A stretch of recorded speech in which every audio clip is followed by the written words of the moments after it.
Welcome, everyone. My name is Marquessa Pedway. I'm a business reinvention expert here out of New York City, although I serve all over the world. And I'm also a columnist for Speaker Magazine. And I'm doing a special feature on the celebrity speakers out there and how did they become that celebrity speaker? Not only just to hear about them and their journey, but also so they can sew into so many other professional speakers out there that would love to widen their impact. And today I have the privilege of speaking with someone I've known a long time. We've seen each other here in New York City, so it's fabulous. You know you've heard of her too. Her name is Rhonda Britten. She's an award-winning life coach. Yes, I said award-winning, a repeat Oprah Winfrey guest, which says a lot.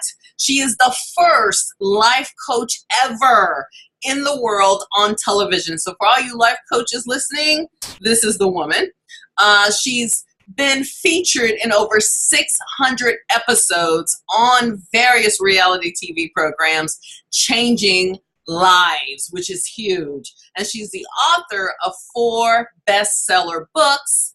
And she's all about fearless living. So this is perfect. This is a perfect topic for you, Rhonda, because we get to go into your celebrity, but also help us stretch ourselves so that we can reach more people. So first of all, can you just tell us a little bit about your journey?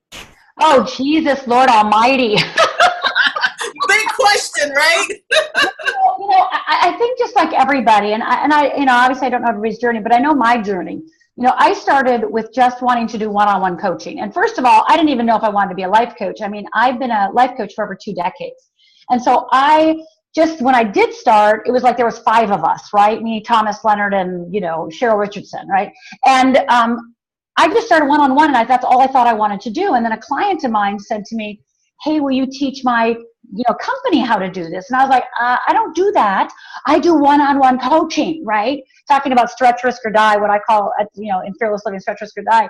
And I really was like, no, I do what I do. That's all I do. And so she convinced me to go and give her employees a conversation about fearless living. And so I go in front of I think it was 4 or 5 or 6 people that were on her staff. And I go and do this little workshop. And, again, I didn't want to do this. And all of a sudden I'm in front of this 4, 5 or 6 people. And I'm like, Lord, I love this. I love this. I didn't know I would love this. Right. And so I decided that I'm going to have workshops in my house. So every month I had 10 people in my living room. And yeah, I mean, you just got to do what you got to do, right? Everybody wants to find the perfect location. Everybody wants the perfect branding. Everybody wants everything perfect. No, forget all that. You just got to start. So I did it in my 1950s home with the broken tile in my kitchen floor. And, it needed to be, redone. But I was like, you know what? Either I'm going to do it or I'm not. So I'd have 10 people. And then I started realizing if I'm going to have workshops every month at my house, I better start speaking, And so I started speaking to every single Chamber of Commerce, every single Optimist meeting, every single community college.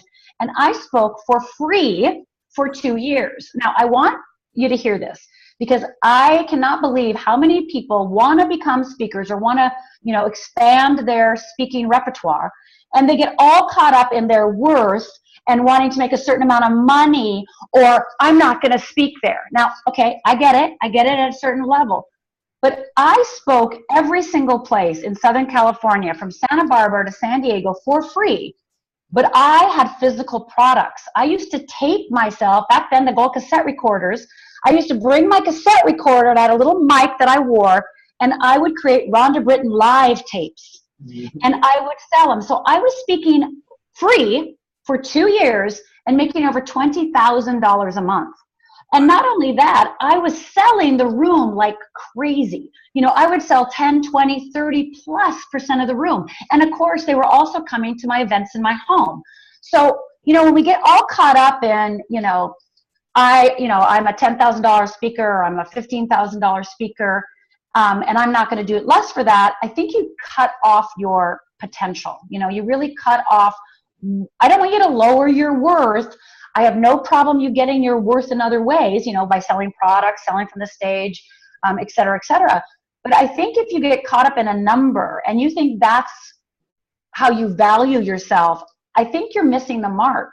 Because for me, what really mattered was how many people I was reaching. Because if I have an audience, I just did it. I spoke at a college on Friday, and I didn't get my full fee because they're a nonprofit college. They don't even have the money to hire me. And so I was like, just tell me what you pay a speaker. They haven't had a speaker in their college for like 10 years. So the fact that they even brought me in was shocking, right?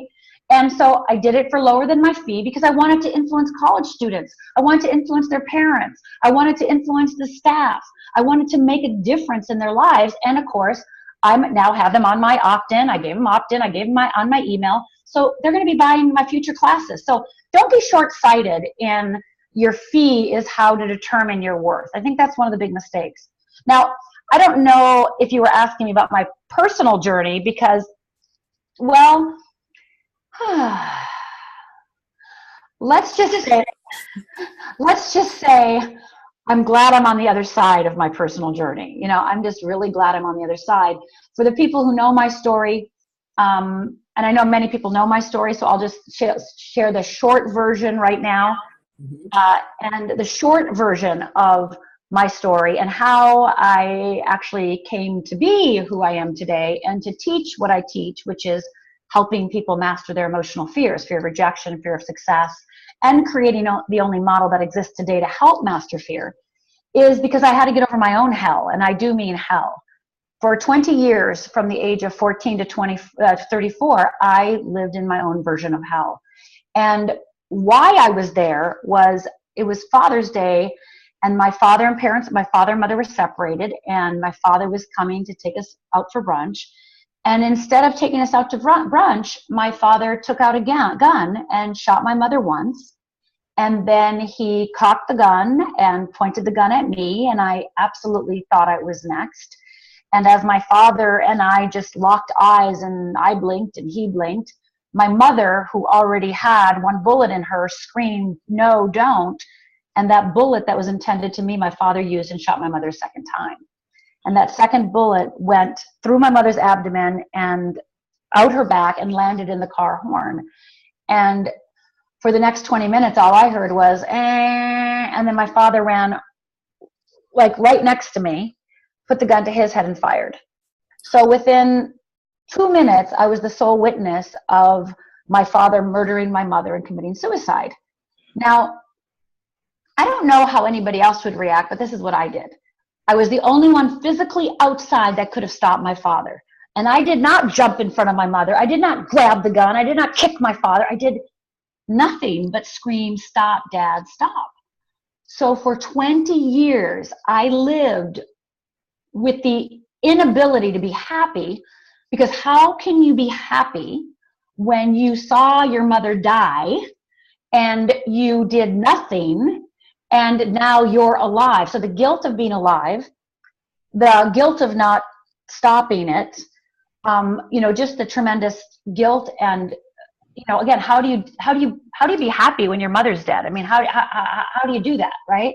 So for 20 years, I kind of split myself in two. I mean, if you would have met me, I was a straight A student, class president, ran track, star of the plays. And so everybody just was like, "Rhonda's fine." But I wasn't fine, because my father's blood ran through my veins. I'd been told my whole life I'm just like my father. So I was afraid that any minute I was going to lose it. I was afraid of feeling. I was afraid of my anger. I was afraid of myself on some level. And so for 20 years, I became an alcoholic. I tried to kill myself 3 times. And it was that third suicide attempt when I realized that I'm not dying and I got to figure out how to live.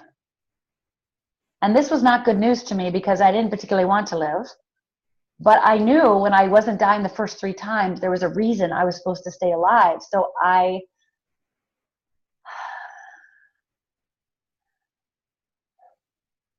decided that I had to change my life. Now, don't get me wrong. Those 20 years, I went to therapy. I read books. I went to workshops. I tried to do a lot of things. I mean, I was reading self-help books when I was 12. And so, and I was a church girl and a God girl. And so I was trying to help myself. But in the middle of the night, all I the thoughts that would go through my head are, there's something wrong with you. You're not good enough. There's something seriously wrong with you. And so after that third suicide attempt, when I realized I wasn't good at killing myself and I got to figure it out, I went home to my little studio apartment and literally started making up exercises, which now became fearless living. But back then I wasn't thinking of anybody. I mean, I wasn't thinking that it would help anybody else. I wasn't thinking about anybody but trying to save myself. And I just wanted to be happy again. I just wanted to be okay with being alive, right? And so it was that realization that I had to figure this out, that nobody was coming to save me. That was the beginning of what, like I said, I started creating what became fearless living by creating exercises for myself. And it's actually what I think is my superpower. I think I have a couple superpowers. One is speaking. I think I'm a definite, if you see me speak, it's my superpower. Oh, I've seen you. Oh. Yeah, so thank you. And my other superpower is creating unique exercises that really transform people's lives, that are unique to them. That's what I did on TV, right? For 600 episodes, I created unique individual exercises that really broke through, and they had a visceral change, not an intellectual one, not a logic one, not a knowledge one, but a literal cellular visceral change that truly had them change their life. So that's what I did for myself. And like I said, it wasn't for many years, but years later, it became what's now fearless living. Wow. My heart dropped because I didn't know all those details, Rhonda. Thanks for sharing them. I told you the short story. I showed you the short version. You told me you went down deep. I'm up here like, what? And I'm still there, and you're over here, and I'm thinking, wow. But you're definitely a professional speaker and a storyteller. And I am just so impressed, and I'm sure everyone else is here that's listening to this interview, how you overcame that. Yeah, you had to go through some struggles and some steps, but then you became a life coach of all things. So was life coaching first, and then how did you go from life coaching into the national realm of being on television? How did that happen? Well, yeah, I mean, first of all, like God gave me the message, like, you're going to help people change their lives. And I'm like, who are you talking to? I remember when I clearly got, God's voice talking to me, and I was like this. He must be talking to somebody else in this room, because he cannot be talking to me, because, there's no way I can help people change lives. And I don't want to hear about people's problems. What are you, crazy? I don't want to hear about people's problems. Right. But then it became very clear that was mine to do. Right. Mm-hmm. So how I got on the national stages, I would teach my workshops in my house. I was doing my speaking events. And my clients, my students would say, Rhonda, when are you going to write a book? Because I want to give it to my cousin, and I want to take this home with me, and and I'd be like, okay, all right. I was going to write this book, right? And so I did what, okay, I'm going to write, and I would write, and, it wouldn't get anywhere. And so I thought, what everybody else thinks, I just need to go away for a month by myself, and then I'll write it, right? Like, I'll write the great book when I'm alone a month. No, that doesn't work. When you go alone away that's just a big pile of excuses. So I go away for a month, right? And I'm like, it's hard to write a book. It is hard to write a book.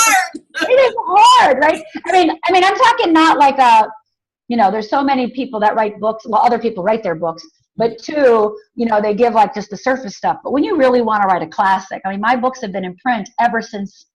My books are still in print 10 years later. It's called an evergreen book. That's called a classic. And it took me a year to write the proposal, and then when I by that time, remember, I was making $20,000-$30,000 a month speaking, and now this is before Facebook, this is before YouTube, this is before social media. You guys listen.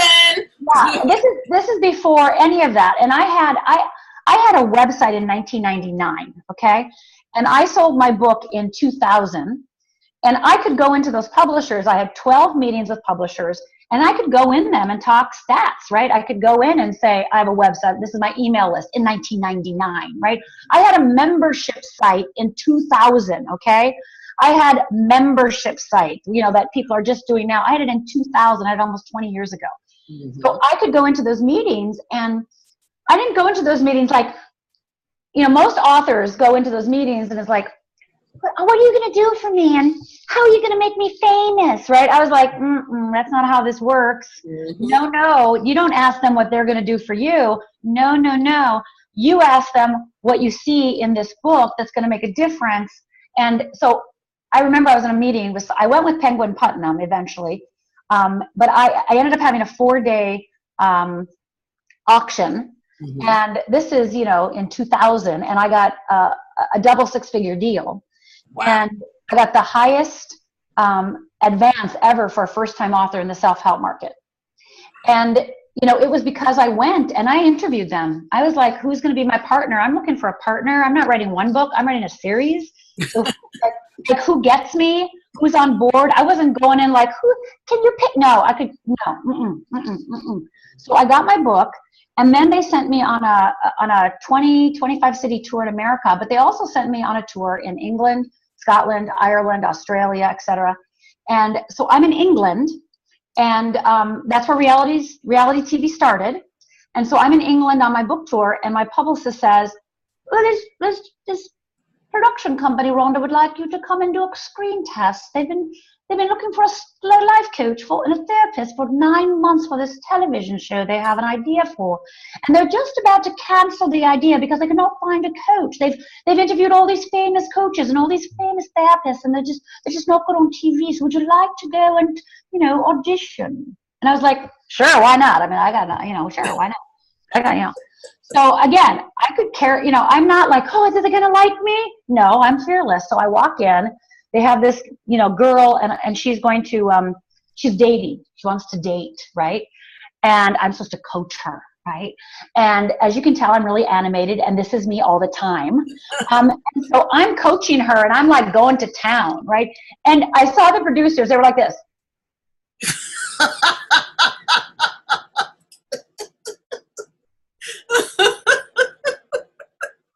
3 weeks later, I'm living in London doing my first television show, and that show was for 2 seasons, and it's called Help Me Rhonda. And then when I came back after the second season, to come back to America, after every season, I came back to America, right? So I come back to America, and they're casting for Starting Over, which is the first reality show in America. I remember that one. Woo!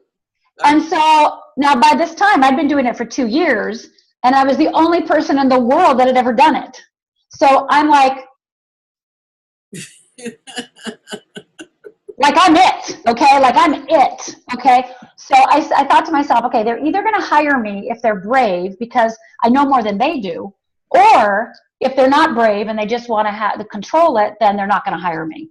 Mm-hmm. So the sad thing today is that reality television and life coaching is not the same because most production companies don't know how to deal with life coaches, and they can't deal with the unpredictability, and they're used to scheduling ahead of time. So they're basically scripting life coaches today, which is super sad.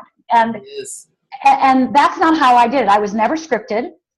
I would always, like, the producers would be like, well, what do you want to do with Sue? What do you want to do with Sally? I'd be like, well, I don't know yet. I have to meet Sue and Sally. And so I'd have my session. And then while I was having the session, I was having ideas. Boom, boom, boom, boom, boom. And so then I would run to the producers after that first session, and I'd be like, I want to do this, this, this, and this. So then they would get it set up. I'd go to the next session, do this, and this. And then after that, I'd be like, boom, I know what I want to do. So the production company in England would only go week to week, which is very harried, right? But it's the same thing I did on Starting Over. I didn't have a long-range plan. It was just week after week. And now, because life coaches don't know and don't have the confidence and don't understand how TV works, they think they're supposed to be scripted. They think that's supposed to be that way. And production companies are trying to control it, so they think it's supposed to be that way. And so I always tell any of my friends who are trying to get TV shows, I go, please talk to me first, because I'm going to teach you how to work with that production company so that you can not be scripted. I mean, when I did, so Starting Over did with 3 seasons, 185 episodes a year.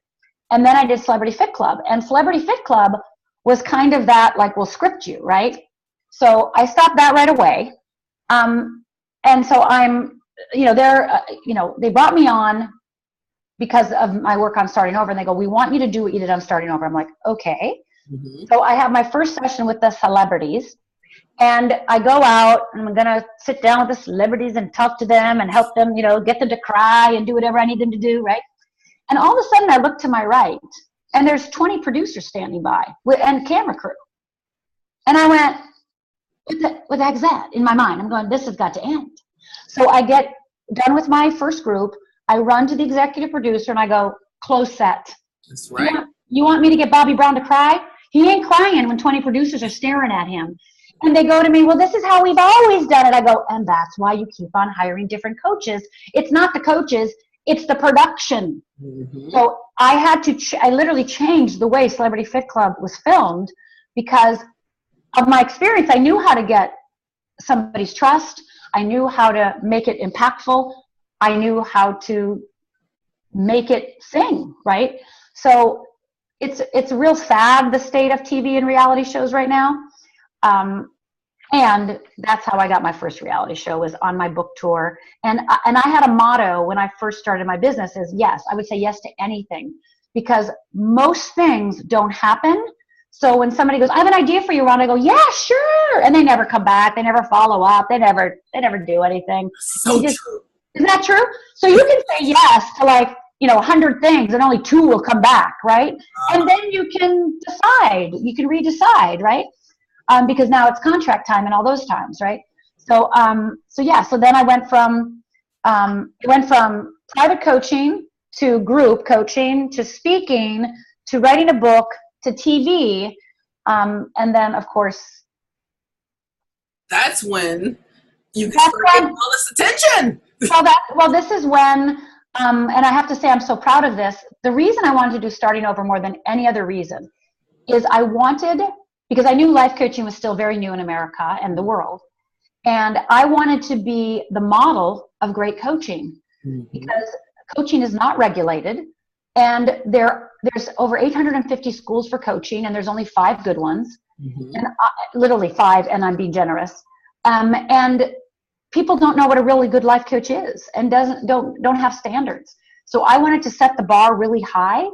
And one of my greatest joys is when people come up to me and go, I'm a life coach because of you. I saw you on Starting Over. I didn't realize I could do that, and I became a life coach because of you. So that's one of my greatest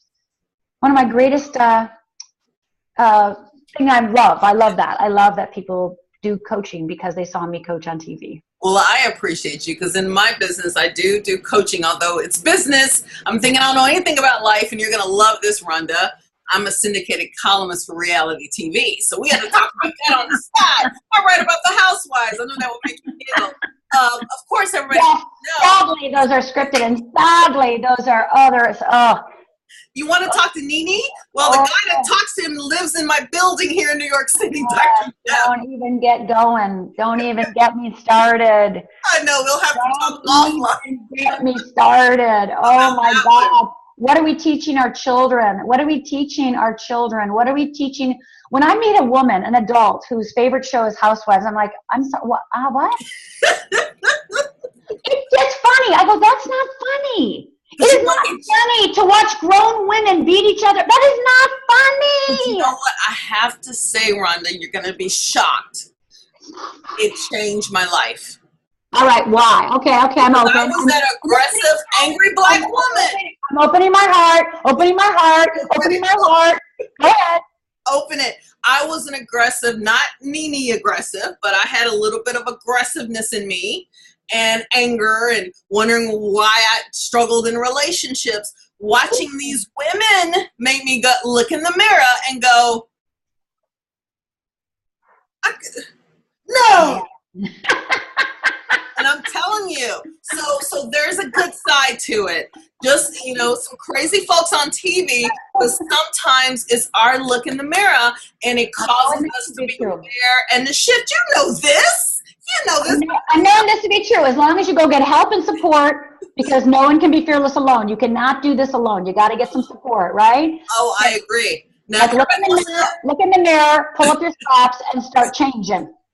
I'm changing it too. Of course, Change it. everybody wants to know, how did Oprah, how did you get on Oprah's radar? Because, that's just a major thing to say. Not only have I been on Oprah once, I have a lot of friends that have been on Oprah once, but many times. Talk to us. Well, the first time I got on Oprah was when I was just starting my business, and I actually wrote a letter to Oprah because, listen to this, the first time I've been on, I was my own doing, and I wrote a letter, and I was really compelled to write the letter. I wasn't doing it for my business. Like, I wasn't going, I'm now going to write a letter to get on Oprah for my business. That wasn't my thought. What my thought is I felt at the time, and a little bit of me still feels this way, that you can't talk about murder suicide. Like I know women who go, I was raped or I was abused, and we can talk about it. We can go like, oh yeah, my rape or my abuse, right?